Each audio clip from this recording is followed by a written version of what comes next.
श्रीरामपूर व अकोले पंचायत समितीची आरक्षण मर्यादा 50% पुढे गेली।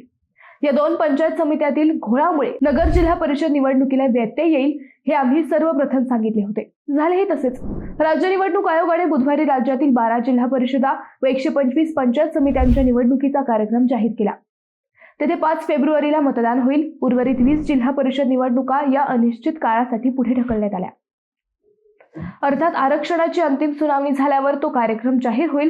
कदाचित त्या निवडणुका थेट एप्रिल किंवा मे महिन्यांपर्यंत पुढे जातील। नगर झेडपीचा नेमका काय घोळ होता, निवडणुका आता कधी होतील, याच विषयीचा आमचा हा स्पेशल रिपोर्ट।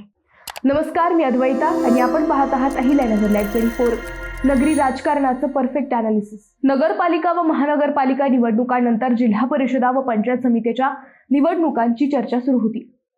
राज्याचं लक्ष लागलेल्या जिल्हा परिषदा व पंचायत समितीच्या निवडणुकांचं बिगुल अखेर वाजला।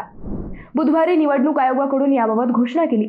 राज्यातील 12 जिल्हा निवडणुकांचा धुरळा उडणार आहे। त्यात 12 जिल्हा परिषदा आणि 125 पंचायत समितींसाठी निवडणूक प्रक्रियेचा कार्यक्रम मुख्य निवडणूक आयुक्त दिनेश वाघमारे आणि सचिव सुरेश काकानी यांनी जाहीर केला।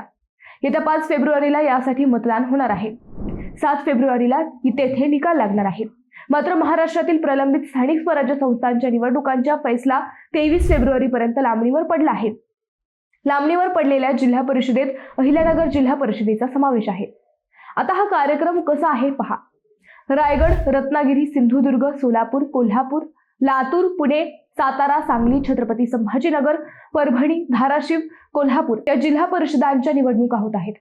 उमेदवारी अर्ज स्वीकारण्यासाठी 16 जानेवारी ते 21 जानेवारीपर्यंत मुदत देण्यात आली आहे। आयोगाने निवडणुकीची घोषणा करताच 12 जिल्हा परिषदेत आचारसंहिता लागू झाली आहे। या जिल्हा परिषदेत 5 फेब्रुवारीला मतदान होईल। त्याचा निकाल लगेच 7 फेब्रुवारीला लागेल। जे 125 पंचायत समित्यांच्या निवडणुकाचा कार्यक्रम हाती घेतला गेला आहे त्यात सिंधुदुर्ग जिल्ह्यातील 8, रत्नागिरी जिल्ह्यातील 9, रायगड जिल्ह्यातील 15, पुणे जिल्ह्यातील 11, सांगली जिल्ह्यातील 10, सोलापूर जिल्ह्यातील 11, कोल्हापूर जिल्ह्यातील 12, छत्रपती संभाजीनगर जिल्ह्यातील 9, परभणी जिल्ह्यातील 9, धाराशिव जिल्ह्यातील 8 आणि लातूर जिल्ह्यातील 10 पंचायत समित्यांचा समावेश आहे। आता अडकलेल्या झेडपींचा घोळ काय आहे ते पाहू। जिल्हा परिषद व पंचायत समिती सदस्य असोसिएशनने न्यायालयात एक याचिका दाखल केली होती। निवडणुका 2 टप्प्यात घेतल्या जाऊ नये असं त्यांचं म्हणणं होतं। त्यावर सोमवारी 12 जानेवारीला न्यायालयात आदेश दिला। 15 फेब्रुवारीपर्यंत सर्व निवडणुकांना मुदतवाढ दिली। आता पहिल्या टप्प्यातील निवडणुका निवडणूक आयोगाने जाहीर केल्या, परंतु पुढच्या निवडणुका कधी हा प्रश्न राहिला। उर्वरित 20 जिल्हा परिषदांच्या आरक्षणाची फेररचना केली तरी या निवडणुका फेब्रुवारी-मार्च मध्ये होऊ शकत नाहीत, कारण 10 फेब्रुवारी ते 11 मार्च या कालावधीत इयत्ता 12वीची परीक्षा सुरू होणार आहे। तसेच इयत्ता 10वीची परीक्षा ही 20 फेब्रुवारी ते 18 मार्च या कालावधीत होणार आहे। या परीक्षांसाठी शिक्षक, शिक्षकेतर कर्मचारी नियुक्त केले जातील। त्यामुळे या कालावधीत परीक्षा घेणे गुंतागुंतीचे होईल। शिवाय मतदानासाठी शाळाही उपलब्ध राहणार नाहीत।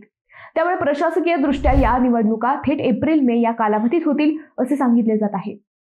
नगरचा घोळ काय आहे ते पाहू। नगर जिल्हा परिषदेच्या एकूण 75 जागा आहेत। त्यात सर्वसाधारण 39 व आरक्षित 36 जागा आहेत। हे आरक्षण 48% आहे। त्यामुळे ही आरक्षण मर्यादा 50%च्या आत आहे। त्यामुळे नगर जिल्हा परिषदेच्या निवडणुकीसाठी घोळ नाही। मात्र अकोले व श्रीरामपूर येथील पंचायत समितीचे आरक्षण 50%च्या पुढे गेले आहे। अकोले पंचायत समितीच्या 12 जागा असून तेथे सर्वसाधारणसाठी केवळ 2 जागा आहेत, तर उर्वरित 10 जागा विविध जात प्रवर्गांना आरक्षित आहेत। त्यामुळे तेथील आरक्षण 83%वर जाते। श्रीरामपूर पंचायत समितीमध्ये 8 जागा असून तेथेही 5 जागा आरक्षित आहेत। खुल्या प्रवर्गाला फक्त 3 जागा उरल्या आहेत। त्यामुळे तेथे आरक्षण 63% झाले आहे। ज्या स्थानिक स्वराज्य संस्थांमध्ये 50% आरक्षणाची मर्यादा ओलांडली आहे त्याबाबत 21 जानेवारीला सर्वोच्च न्यायालयात सुनावणी होणार आहे। न्यायालयाने आरक्षण मर्यादा ठरवून दिली तर पुन्हा जिल्हा परिषद व पंचायत समित्यांमध्ये फेर आरक्षण कार्यक्रम घेऊन आरक्षण ठरवावे लागेल। तसे झाल्यास केवळ अकोले व श्रीरामपूर पंचायत समितीमध्येच आरक्षणाची फेररचना करावी लागेल। जिल्हा परिषद गटाचे आरक्षण जैसे थेच राहील। मित्रांनो, तुम्हाला हा विषय कसा वाटला हे आम्हाला कमेंट करून नक्की कळवा।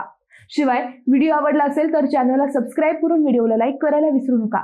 पुन्हा भेटू नव्या विषयावर। तोपर्यंत धन्यवाद।